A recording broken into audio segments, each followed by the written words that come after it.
Hello students, I am Dr. Kavita Yadav, Assistant Professor, Department of Commerce and Management in Government First Grade College, Rajajinagar, Bangalore. Today's session would be on special audits. Under special audits, I will be covering three types of audits of three institutions. The first one is audit of educational institutions, audit of insurance companies, and audit of cooperative societies. Let's begin with audit of educational institutions. Students, you all know educational institutions are non-trading organizations and service-oriented organizations, but these organizations also audit their books of accounts through an auditor, and the audit procedure followed by the auditor will be that of a business concern, but with little bit of modifications depending upon the purpose for which that institution is functioning and the rules and regulations which they are supposed to abide. Okay.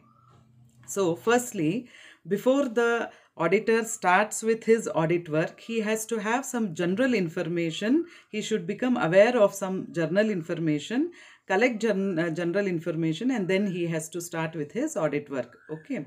Firstly, the educational institution, it might be a college or a school or an university, it would be run through a trust or through an ordinance, especially in case of an university. Okay, so therefore the auditor has to study the trust deed and the ordinance because it consists of rules, regulations and guidelines which has to be followed by those educational institutions. So first he has to study and he has to become well versed so that later he can check whether all those guidelines have been followed by the educational institution or not. Okay, so he has to also check in detail the financial aspects which are being laid down in the ordinance or the trust deed. Okay, next he should collect the minutes book of various types of meetings that takes place in the organization, especially with regarding to minutes of meeting of managing committee or governing board minutes of meeting, because any decisions that has to be taken place will be done through meetings, and a record of the decisions undertaken in the meeting, we call it as resolutions, that will be mentioned in the minutes of meetings. So for him to cross check whenever required, he needs the minutes of meeting with him. So he has to collect those minutes of meeting. Then he has to analyze which is the accounting system followed by this institution, what is the internal control and internal check system installed with regarding to various departments as well as various activities in this educational institutions. Okay, as I told you, in each institution he has to check some important aspects with regarding to the functioning of those organizations. When we talk about educational institution students, he will be checking the income and expenditure account. Okay, they would have prepared income and expenditure account. In that he will be checking in detail. So when we talk about income and expenditure or receipts and payments account, on the receipt side you will have all inflows recorded in the organization. On the payment side, all outflows recorded by the institution. So firstly we will talk about receipts and then we will go to the payments. So when we talk about receipts, students, what is the main source of income for an educational institution? It would be fees collection. Okay, so here he has to check how genuine is the amounts displayed with regarding to fees part in the books of records. That he will do by vouching. Vouching means he has to see whether all the fees collected transactions has got documentary evidence supported or not. Okay, so with the help of vouching, students, he will verify all the fees receipt entries in the books of accounts. Fine. Okay, now we will see what are all the items he will check under fees. Firstly, fees received. So fees received how he will vouch means he will vouch it with the counterfoils. As you all know, one copy of when a student pays fees, one copy will be given to the one copy of the receipt will be given to the students. Another copy will be maintained will be kept by the educational institution. So those receipts we call it as counterfoils. So every fees collection done from every student should be supported with a counterfoil. So at the end of the year, the counterfoil's total amount should tally with the fees amount collected, total fees amount collected. So this way the auditor will vouch the item called as fees received or fees collected by the institution. Apart from fees students, there are different types of fees which will be collected by the institution, such as laboratory fees, hostel fees, examination fees, etc. So how will he verify all these fees collected amounts displayed are true or false means he will vouch these with the help of counterfoils. For every fees that you collect, you will have a counterfoil as a supportive document. So he will vouch all these amounts with counterfoils. See, not only collecting fees is important, depositing cash also is equally important. So he will see whether the cash collected daily is banked daily, because that is the ideal cash depositing system. Whatever you collect should be deposited on the same day. Whether it is done or not will be checked by the auditor. When we are talking about fees, sometimes they will also be outstanding fees kept by students, and they may also be fees collected in advance. So both these items should be treated differently and appropriately in the books of accounts. Fine. Then sometimes fees can be waived off. Fees of few students will be waived off. It might be because those students would not be in a position to pay fees because of their financial position, or their parents might have some health issues. When such students approach the management would have waived off their fees or cancelled their fees for that academic year. So this also will be recorded, and this should be checked by the auditor. So how does he check means he will check the minutes of the meeting where it was decided that these number of students, this much of amount will be waived off. So the minutes of meeting will act as a supportive document for them to check the fees that has been waived off. So with regarding to fees, all these points he has to check, students. So when we are talking about receipts, apart from fees, there are other receipts also received by the educational institution. What are those means? It might be in the form of fines and donations. Okay, so on various situations, the students would have to pay fine to the institution, and how will he, and it has to be recorded because it is cash inflow. It has to be recorded in the books of accounts. And how will he cross verify? With the help of the receipts that the college gives to the student when he pays fine. So receipts will become documentary evidence. And then donations. So donations also will be collected by educational institutions, but the amount of donation and from which organizations donations can be accepted should be decided in management committee meetings. And therefore, to check the donations part, he will check the minutes of meeting of managing committee where this donations had been decided. Next, students, the institution may also get grants from government authorities and non-government authorities.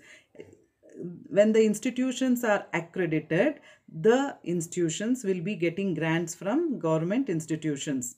Okay, so that has to be shown in the records. And how will this auditor vouch those records means he will check the complete correspondence. The institution would have written letter to the government bodies would have replied, then the cash would be allocated to the colleges. The college would have written a accepted letter to the authorities. So all this correspondence, this complete correspondence becomes the record for the grants received by the government. Next, the institution may also receive some rent from the properties the institution has let off. Okay, so that amount on what basis the auditor checks means he will check it with the rent roll. Rent roll is a statement wherein what is the total property, what are the total properties which has been rented by the institution details you will have, and what is the total rent that will be collected per month from each property also will be stated in the rent roll. So the rent roll will give a correct picture about what is the total rent that has to be received by the institution.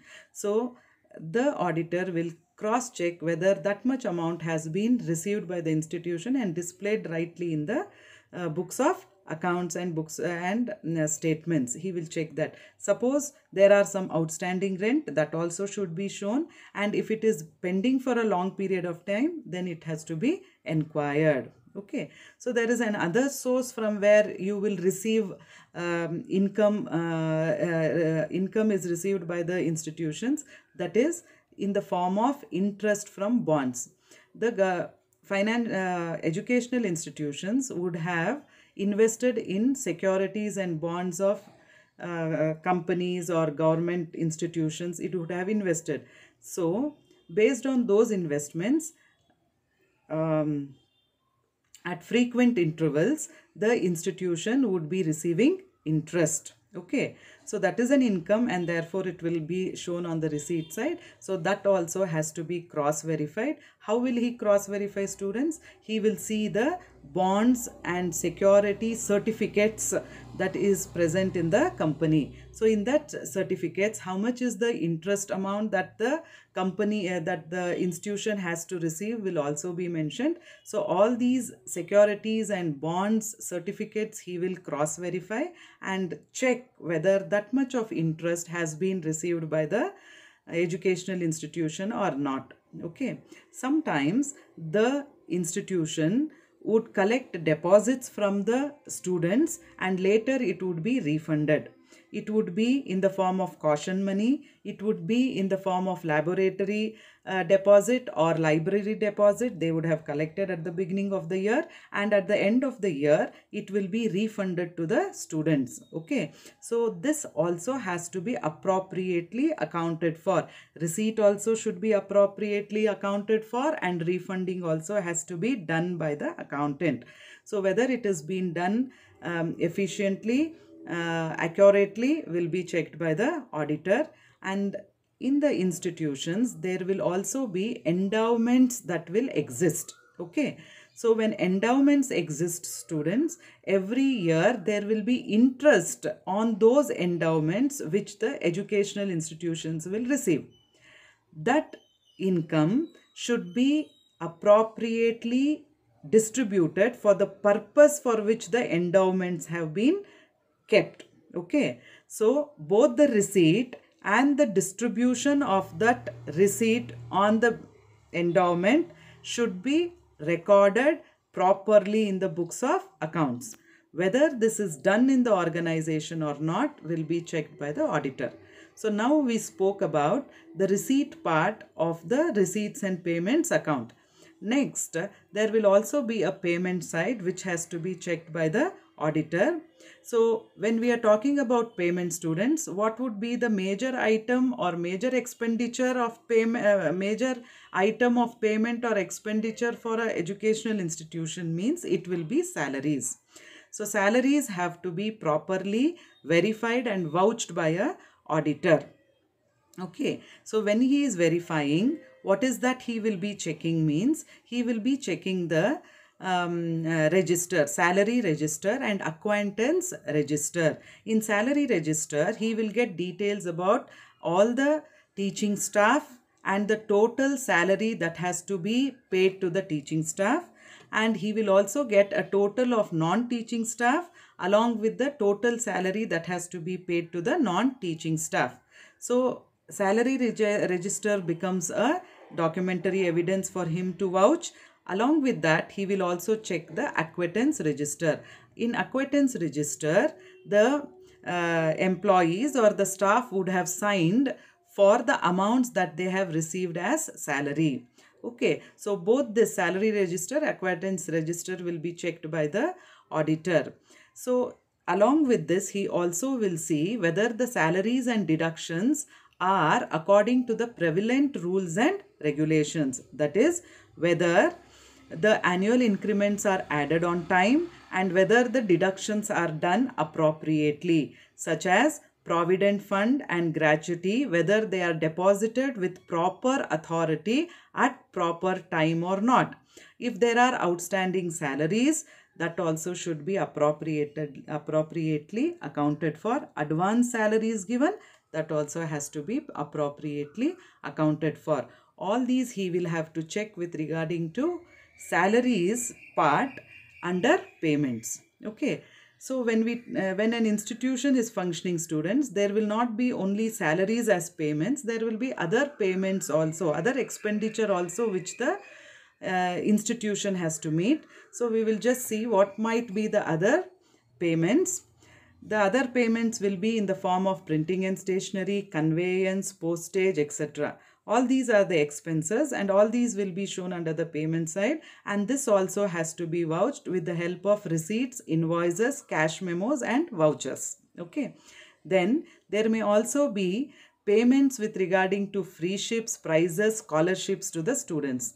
Sometimes free seats are given to the students, that should be accounted for. At the end of the year, prizes are given to them, scholarships are given to them. All these are expenditures. It should be recorded in the books of accounts, and for all these, receipts will act as a voucher which has to be cross-verified by the auditor. Okay. Apart from this, students, every year the company may do investments in various securities and bonds, so that they will be getting they may be getting returns in the form of interest in future, regular returns in the form of interest in future. Okay. Suppose the investments are made in the current academic year, that has to be vouched by the auditor with the help of the certificates of securities and the bonds. Okay. Plus also the receipts. The receipts will show how much amount was paid on behalf of investments. So this way he has to vouch the investments in securities and bonds. Sometimes loans also will be granted by the institution to administrators, to employees. That also has to be accounted for and verified appropriately by the auditor.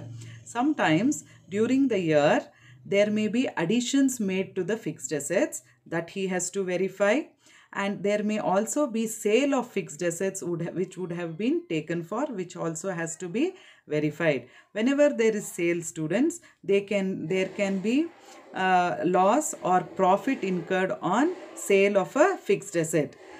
For example, if the asset is worth 5,500 and if it is sold for 6,000, then there is a profit of 500. In that situation, 5,500 should be treated as a capital income and 500 should be treated as a revenue income. Whether such a proper allocation between capital and revenue has been done by the accountant or not will be checked by the auditor. Along with the assets, students, he should also verify the various liabilities of the educational institution, and he has to see whether it is genuine and whether it is related to the business of the educational institution. Okay. At the end, he has to also see whether stock taking has been done by the educational institution at the end of the academic year. Stock taking with regarding to furniture, library books, sports items, lab equipments and others should be compulsorily done by all educational institutions. So whether it has been complied with or not will be checked by the auditor. Okay. So all these are some of the important points that the students have to present when question with regarding to audit of educational institutions are asked for. Okay. Next, I will move on to audit of cooperative societies. Cooperative audit is a statutory audit, and in Karnataka, the Director of Cooperative Audit will conduct audit of all cooperative societies. Okay, so adherence to the rules, regulations, guidelines and bylaws of this cooperative act is must and should for all cooperative societies. Okay, so before the auditor starts with regarding to his audit work in these society students, he should make himself well versed with regarding to bylaws and the rules and regulations mentioned in cooperative act. Okay, so first he has to do that, and then he has to also check if there are minutes of meeting with regarding to management committee. He has to collect that, and he has to know if there are some internal check systems involved in the various operations. What are those internal check systems and internal control systems? He has to become well versed with, and then he has to start his audit work. Okay, so when we are talking about cooperative societies, mainly we will be concentrating with regarding to credit cooperative societies. So when we are talking about credit cooperatives, mainly these cooperative societies will lend loans to the members of the cooperative society. Okay, so there will be loans, and the loans part has to be checked, verified and scrutified. And then what are the other aspects also which the auditor has to check? We will look into that matter one by one. Okay, firstly students, I told you the credit societies are meant to grant loans. So he has to first and foremost see whether the loans are confirmed, or whether the loans dispersed by the society are genuinely dispersed and genuinely recorded in the books of accounts. Okay, how does he find the genuinity? Means he will examine the passbooks of the members of the society. So in the passbooks, there has to be loan that has to be credited from the cooperative society. So this gives him the confirmation of loans. Okay, so once loans are given students, he will also have to see that what would be, he should also compare the loan status. That means what is the total number of loans given by the cooperative societies, what is the repayment status, and what is the collection procedure with regarding to loans followed in the organization. Okay, all this he has to check. Sometimes the loans will also become overdue debts. Okay, so when loans are not repaid, we call it as overdue debts. So when there are overdue debts, he has to do detailed scrutiny. Okay, so when he is checking this aspect, students, he will classify it into two groups: debts which fall between 6 months to 5 years, one category, and 5 years and above, another category. And he will also see that whether debts are being classified into good debts, bad debts and doubtful debts. If there are doubtful debts, then whether provision regarding doubtful debts is created by the society or not will also be checked by him. And he will also see that whether the overdue debts are increasing or decreasing in comparison to the previous years. If it is increasing, then he will detailedly examine and find out the reasons for why the debts are being increasing comparatively with regarding to the previous years. Okay, so all this he has to do with regarding to overdue debts. When he is checking this, he has to also check the overdue interest. When debts are only overdue, interest on debts will also be overdue. Okay, so therefore such overdue debts should not be treated as outstanding income to the company when they calculate the net profits of cooperative society. Is this point maintained, or is this point checked by the company cooperative auditor, accountant or not, will be checked by the auditor. Okay, I told you good, it should be classified as good, bad and doubtful. For doubtful debts, provisions will be created.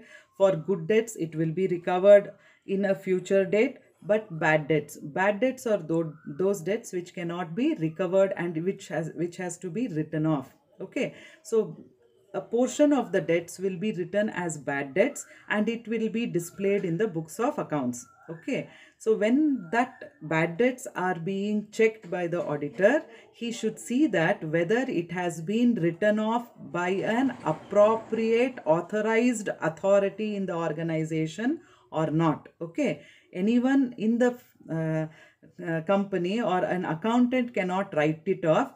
There should be a meeting of managing committee, and in that meeting it has to be decided how much of the debts has to be treated bad debts, and an authorized person alone can write off that much amount of debt which is being decided in the minutes of meeting. Whether this procedure is followed or not, it will be checked by the auditors when they are auditing bad debts part in the books of account, students. Okay, so all these are some of the points you have to write with regarding to debts and loans. Okay, so apart from debts and loans, there are some other issues also he has to concentrate when he is auditing, students, when he is auditing the cooperative societies.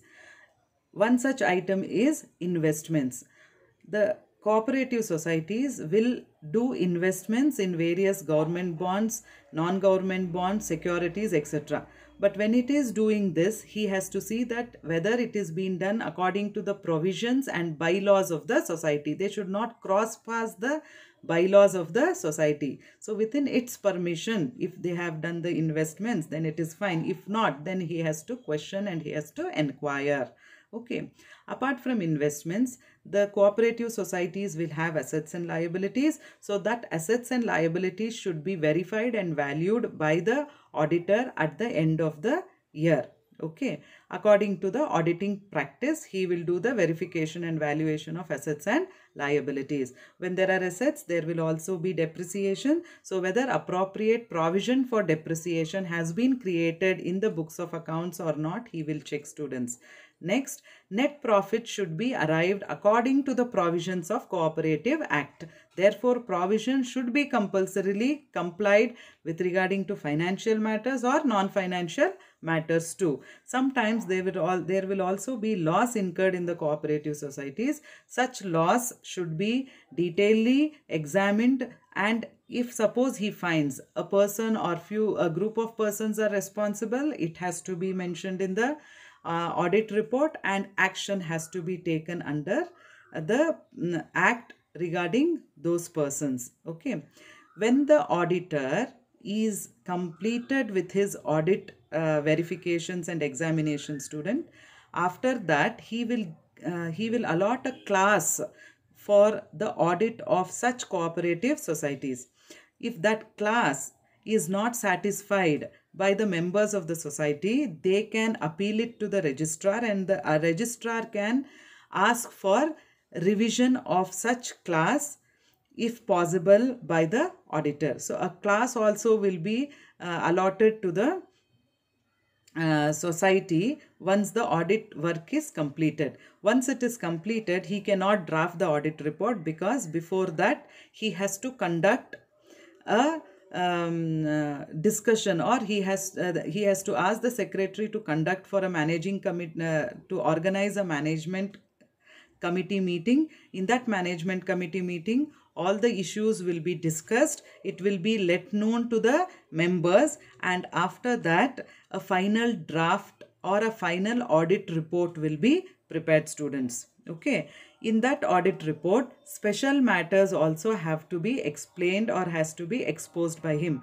What do you mean by special matters? Means if suppose he is found some frauds, manipulations, misappropriations and personal profiteering during the examination, if he has found those things, it has to be mentioned in the audit report, plus it has to be informed to the registrar of cooperative societies. Okay, so all these are some of the issues he has to concentrate when he is auditing the cooperative societies books of accounts. Okay, next we will be discussing about audit of another institution which is called as insurance companies. Okay, so audit of insurance companies, if we have to discuss, students, the audit appointment of auditors, if they have to do in a audit of these companies, such auditors has to be appointed according to the provisions of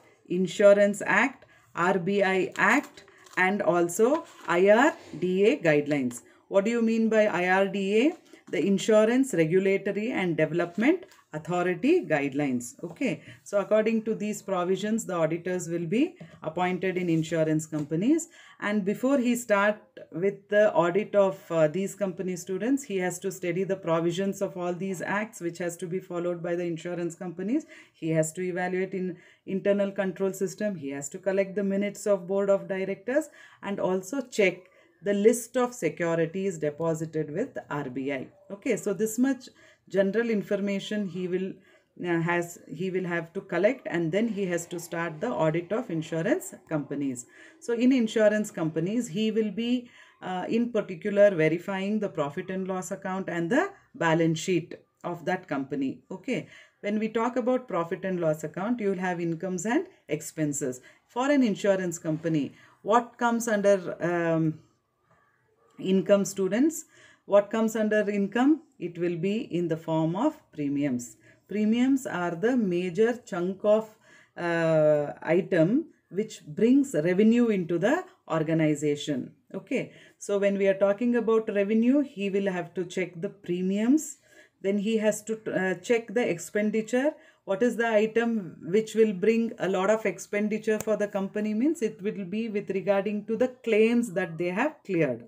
Okay, so that part, premium part, and the claims, and also the commission that they have to pay to the agents, all these becomes the revenue and the expenditure which the insurance company has to mainly incur. So these main aspects he will be checking in detail, and he will also see that whether the books of accounts are according to the provisions of Companies Act and Insurance Act, and whether the books of accounts are matching with the financial statements. Okay, so now firstly, I told you major income for the insurance company are through premiums. So firstly, he has to check the premium issues in the profit and loss account. So when he is checking premium issues, students, what are the some of the important points he has to check? Means he has to see that the premium issued should be deposited into a separate bank account. Premiums alone should be deposited into a separate bank account. Whether the accountant has done it or not, he will check. The premiums will always come with a covering letter. So that covering letter has to be numbered, serially numbered, and should be preserved as a document. Okay, there should also be a premium register maintained in the organization, and it should be maintained in a chronological order. That is, the premiums whichever has been received should be recorded date wise in a chronological manner. Whether that is done, complied with or not, he should check. When we are talking about premium, he should also check whether the company has got any internal control system installed with regarding to receiving of premiums. If it is so, whether it is effectively implemented or not, he has to check. He has to also see whether the due dates of premium, he has to match the due dates of premium with date of collection. If they are overdues, then enquiries has to be done, and what are the method for collecting such premiums also has to be inquired by him. Sometime refund of premiums takes place in genuine cases, that also has to be vouched by him, and sometimes the premiums pertaining to the current year would be collected after the completion of the balance sheet, after the completion of the date of the balance sheet. Such premiums also should be vouched by the auditor. So all these things he has to check with regarding to premium issues. Then he has to check another expenditure, major expenditure that takes place in audit in insurance companies, that is with regarding to the claims they pay to the claimants. Okay, so with regarding to that, what are the points he has to check? Means firstly, after the period of the insurance, the claims has to be cleared. So whether that has been followed appropriately, he will check. And suppose the claimants have intimated the loss, after intimation of loss, the claims has to be cleared, whether that is followed. And the intimation of loss should be done on time or within reasonable time. If it is very much delayed and informed, then you cannot clearly clear such claims. So the intimation of loss also should be done within reasonable time, and only then the claims should be cleared. Whether that has been followed in the company, he will check. And then the claim should always be provided for net of salvage value, that he will check. Once the claims are cleared, students, he has to get a discharge note from the claimant. Whether that discharge note has been got from the claimant and whether it has been kept as a record, he will check. And he will also see whether provisions have been made for unsettled claims, and that provision should not exceed the insured amount. So all these are some of the information he will have to check with regarding to claims made in the profit and loss account. Next, it is with regarding to commission, students. So commission is also a major expense for an insurance company. So regarding commissions, what are the points he has to check? Means he has to check whether the commission has been paid to the authorized agents, whether it is paid at a prescribed rate, whether they are getting acknowledgement for payment of commission by the agents, and whether it correlates, okay, whether it correlates with the current year's business or not. So these many things he has to check with regarding to commission in profit and loss account. So once the profit and loss account is checked, he will also be next checking the balance sheet. With regarding to balance sheet, he will check whether the assets and liabilities are shown at current value, whether the adequate depreciation is provided for all assets, and he will also see whether sufficient provisions has been made for the unexpired risks in the organization with regarding to policies. Okay, all these things he has to see, students. And some more important points he has to concentrate when he verifies the balance sheet is with regarding to investments.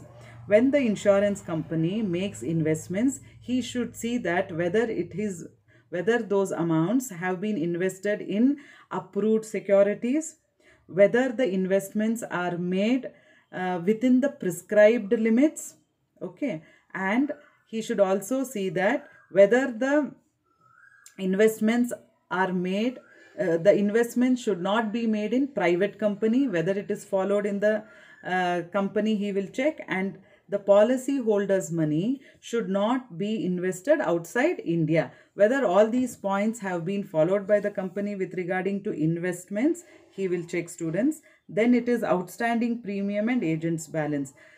Outstanding premiums will be verified by the auditor. He will list out what are all the outstanding premiums. He will analyze whether these outstanding premiums are genuine, and then he will reconcile whether the same premiums are being displayed in the balance sheet. Likewise, for agent's balance too, he will first list out it, he will find its genuinity, he will find the total, and then he will see whether the same total is being displayed in the balance sheet.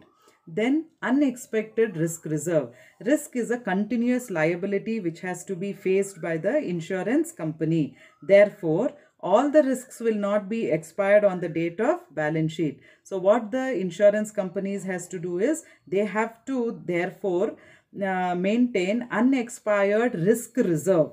Okay, whether this has been maintained in the insurance company or not, it will be checked by the auditor. Then the insurance company has to face different types of unforeseen liabilities. Therefore, it is appropriate for the accountant to open a reserve to face unforeseen liability. So whether that has been done by the accountant in the company, he will be checking. Apart from that, he will also see if there are any reinsurance and co-insurance agreements in the insurance company. What do you mean by reinsurance? Means sometimes these insurance companies, in order to meet risks and to reduce risks to some extent, obtain insurance from another insurance company. The company which obtains insurance is called the ceding company, and the company which offers insurance to another insurance company is called the reinsurer. So whenever there is reinsurance inwards and reinsurance outwards taking place, students, he has to see that whether it it is with regarding to the agreement, and it is within the scope of the treaty which has been done, which has been taken place between the two companies. So this he will have to check. And what do you mean by co-insurance? Means in case of high risks, the risks are shared among more than one insurance companies. In this case, the leading insurer issues the documents, collects the premiums, and settles the claim.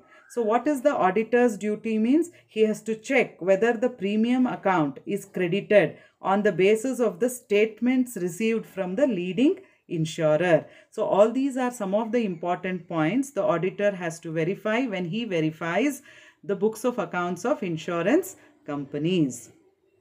Okay, and then later he has to prepare an audit report and certify whether the accounts are true and fair. Thank you, students.